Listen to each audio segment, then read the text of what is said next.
पुरलं सगळं व्यवस्थित आहे. काही तेवढं काही व्यवस्थित नाही. खर्च लावून पण काहीतरी करायला लागते. मागच्या वर्षीचे पैसे उरले असेल ना? काहीच नाही. वा वा. नाही काही पेरलं कसं आहे पैसे नाही ते काढून सावकारी काढू सावकारी काढून. किती काढली सावकारची?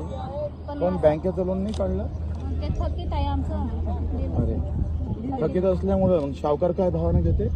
ते 10,000 रुपये घेतो, 2,500 ते सवय घेते. 50-40,000 रुपये काढतो.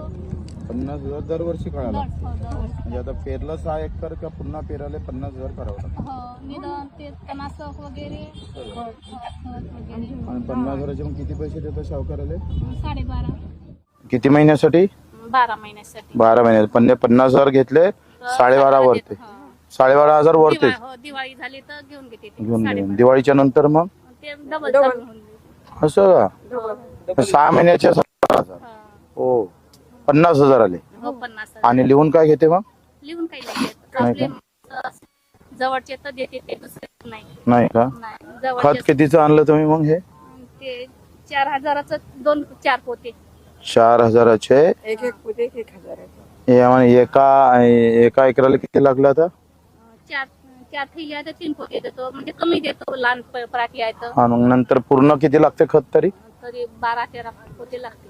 मग 12,000 13,000चे पोतेच. वेगळी वेगळी निधन वेगळं. ते म्हणजे काय करू बापू, दुकान चालू आहे आमचे. दुकान चालू आहे. म्हणजे पेरावं लागते म्हणून पेरताय. दुकान सगळे चालू आहे. पेरतं म्हणून आपण पेरतोय. ठीक आहे. तुमच्या भेटासाठी तर आम्ही थांबलोय. बरं आहे, तुम्ही जवळ जवळ काम करताय. मग माणसाने आले कुठं? तुम्हाला पाहासाठी. हा येतो म्हणे भेट करून. बरं बरं. आशीर्वाद द्या. नको. शेतकऱ्यांसाठी चालू आहे.